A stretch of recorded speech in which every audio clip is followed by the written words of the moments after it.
Bismillahirrahmanirrahim.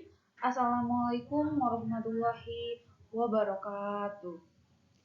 Yang saya hormati Bapak dosen mata kuliah aspek hukum yaitu Bapak Dr. Andes Syihabuddin MSI dan teman-teman yang saya banggakan. Oke, izin memperkenalkan diri. Perkenalkan, nama saya Ratu Maratu Soliha.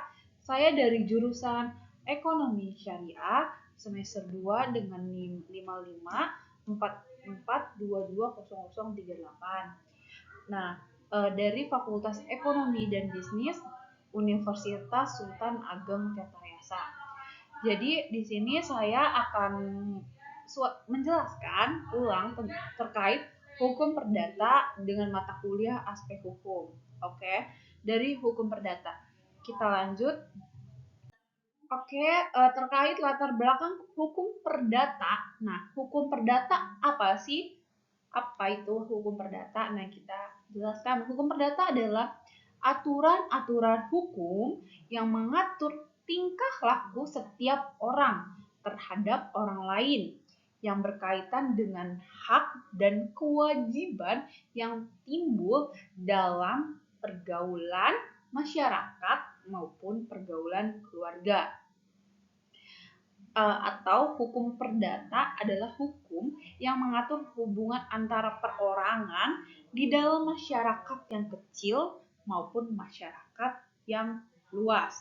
Nah, hukum perdata merupakan hukum yang sangat berkaitan dengan hubungan antara orang perorangan, seperti misalnya hukum perkawinan, terus yang perkawinan yang mengatur segala hal yang berkaitan dengan perkawinan, terus yang ada di dalamnya perkawinan tersebut yang sah dan perkawinan yang tidak sah, terus belajar juga tentang hubungan antara suami dan istri.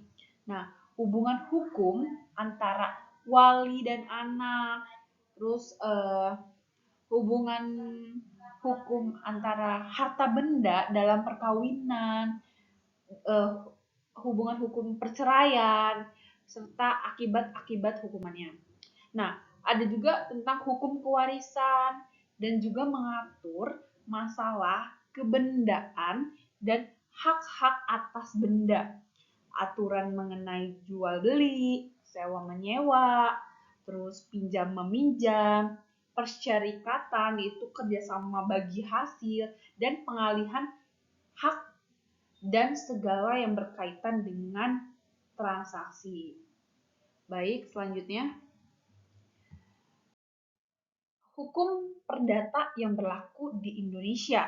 Nah, hukum perdata yang berlaku di Indonesia itu salah satu di bidang hukum yang mengatur hak dan kewajiban yang dimiliki subjek hukum dan hubungan antara subjek hukum.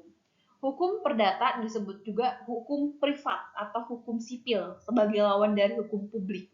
Jika hukum publik mengatur hal yang berkaitan dengan negara serta kepentingan umum, misalnya politik dan pemilu, serta hukum tata negara. Nah, kegiatan pemerintah sehari-hari lah seperti hukum administrasi atau tata usaha di negara atau kejahatan yaitu hukum pidana gitu ya. Nah, hukum perdata ini itu mengatur hubungan antara penduduk. Nah, atau warga negara kesehariannya, sehari-harinya, seperti misalnya kedewasaan seseorang itu diatur dalam hukum perdata, perkawinan yang tadi saya sebutkan itu diatur oleh hukum perdata. Nah, perceraian diatur oleh hukum perdata, kematian, ada perwarisan, harta benda, kegiatan usaha juga terdapat dalam hukum perdata dan tindakan yang bersifat perdata lainnya. Nah, hubungan perdata di Indonesia didasarkan pada hukum perdata di Belanda, khususnya hukum perdata Belanda pada masa penjajahan. Bahkan kitab undang-undang hukum perdata yang kita lebih dikenal sebagai Kuhper yang berlaku di Indonesia tidak lain adalah terjemahan yang kurang tepat dari Burgerlijk Wetboek atau dikenal dengan BW yang berlaku di Kerajaan Belanda dan eh, dan hukum yang di Belanda itu dan diberlakukan di Indonesia di wilayah jajahan Belanda itu berdasarkan asas konkordansi tersebut. Nah, untuk Indonesia yang saat ini masih bernama Hindia Belanda, BW yang kita sebut tadi Burgerlijk Wetboek itu diberlakukan mulai tahun 1859. Nah, hukum perdata Belanda sendiri disadur dari hukum perdata yang berlaku di Perancis dengan beberapa penyesuaian dari hukum Indonesia menerjemahkan dari hukum Belanda. Nah, hukum Belanda perdata yang berlaku di Perancis itu sendiri disadur dari hukum perdata yang berlaku di Perancis. Nah, selanjutnya. Nah, sejarah singkat tentang hukum perdata. Nah, asal mula hukum perdata itu dari mana sih? Nah, asal mula hukum perdata di Indonesia tidak terlepas dari sejarah hukum perdata di Eropa serta kolonialisme Belanda di Nusantara. Nah, menurut catatan sejarah itu pada tahun 1804 telah dibentuk hukum perdata yang bernama Code Civil de France yang oleh masyarakat Eropa juga disebut Code Napoleon. Nah, tahun berselang Belanda jatuh ke tangan Perancis yang berlangsung hingga 1811. Seiring dengan peristiwa ini, Raja Prancis, yaitu Raja Prancis saat itu adalah Ludwig Napoleon. Nah, Ludwig Napoleon ini menerapkan hukum Wetboek Napoleon English Voorhead Conrich Holland. Nah, yang isinya itu jadi Raja Prancis itu menerapkan hukum tersebut yang isinya mirip dengan Code Civil de France. Nah, setelah kekuasaan Prancis berakhir, Belanda secara resmi menetapkan Code Napoleon dan Code Civil de France sebagai aturan hukum mereka. Jadi setelah Belanda secara resmi menetapkan Code Napoleon dan Code Civil de France ini sebagai aturan hukum mereka setelah kekuasaan Perancis berakhir. Nah, kemudian pada tahun 1814 Belanda mengklasifikasikan aturan-aturan tersebut menjadi kitab undang-undang hukum perdata KUH perdata.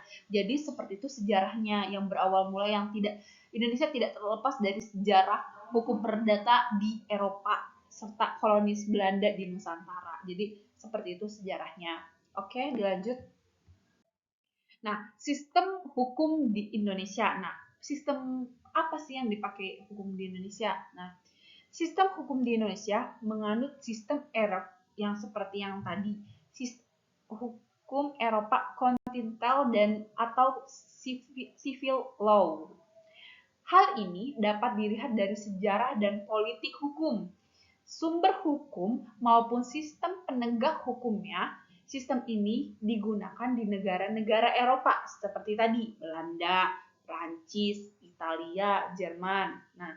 Nah, negara-negara bekas koloni seperti Indonesia, sebagian Asia dan Amerika Latin meneruskan sistem hukum ini.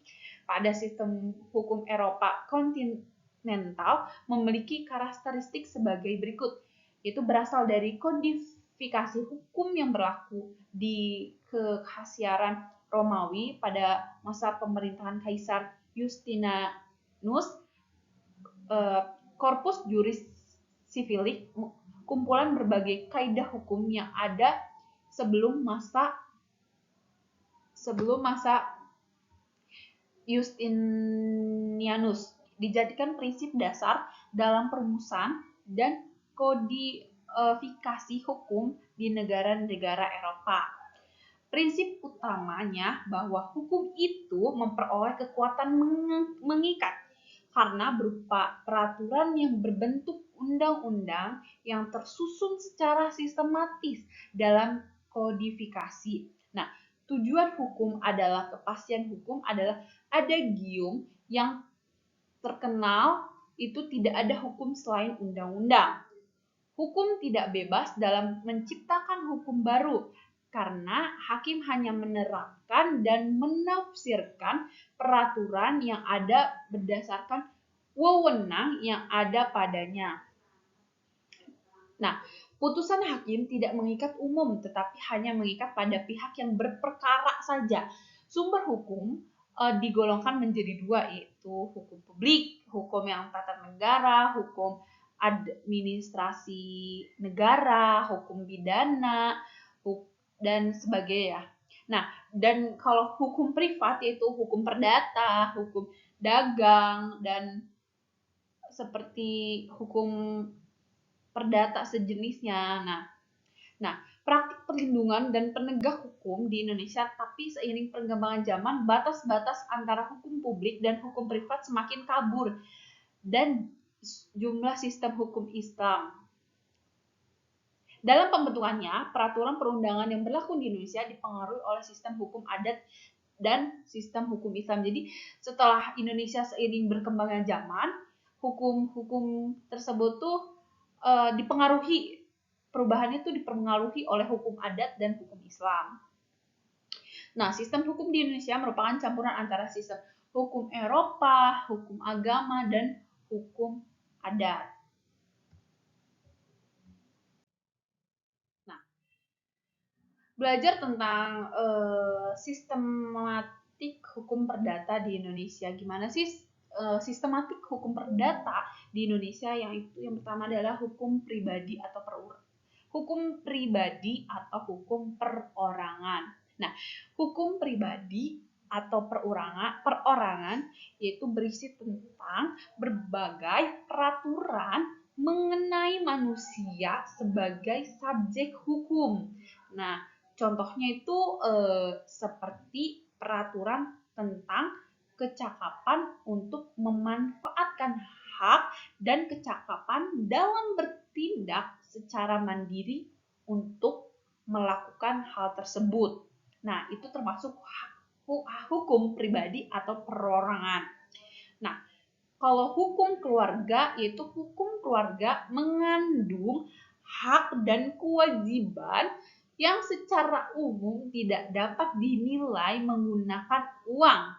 Nah, di dalam KUHP itu sistematika hukum ini mengatur hubungan kekeluargaan. Nah, seperti contohnya perkawinan, kekayaan antara suami dan istri gitu. Terus wali dan anak itu termasuk juga, dan lain-lain.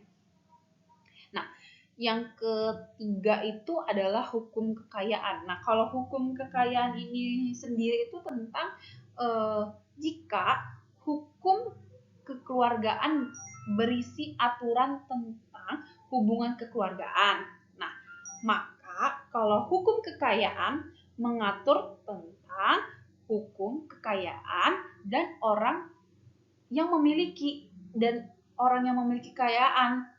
Nah, dalam sistematika hukum ini, hak dan kewajiban individu atau kelompok dapat dinilai dengan uang. Nah, kalau misalkan hukum kekayaan ini, hak dan kewajiban individu itu atau kelompok dapat dinilai dengan uang. Nah, hak dan kewajiban ini umumnya dapat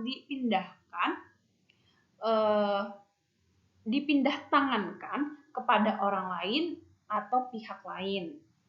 Nah, yang terakhir itu adalah hukum waris.